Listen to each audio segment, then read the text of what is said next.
What's up guys? Nagbabalik na naman tayo para sa panibagong video. Tuturuan ko kayo kung kulang na ba kayo sa GB at MB. Ito lang ang kailangan nyong gawin para makapag-download pa kayo ng ibang laro. Una-una sa lahat, pumunta kayo ng Play Store.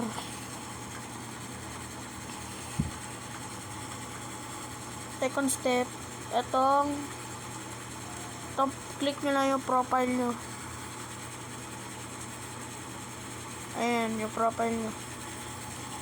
Pagka-click nyo, makikita nyo sa baba yung manage device. I-click nyo lang to. Kung makikita nyo, meron akong 21 GB taas, diba? Kailangan ko kasi mag-delete. Manage. Yung dinilit mo na iba na game, andito pa rin. Hindi mawala. Kagaya Netflix, dinilit ko na yan, pero andito pa rin. Kasi nga, kailangan mo siya i-delete dito. So, yun lang. Pag-upload ako mamaya ng laro. Sana naman may natutunan kayo sa aking video. Huwag nyo kalimutan mag-like and subscribe.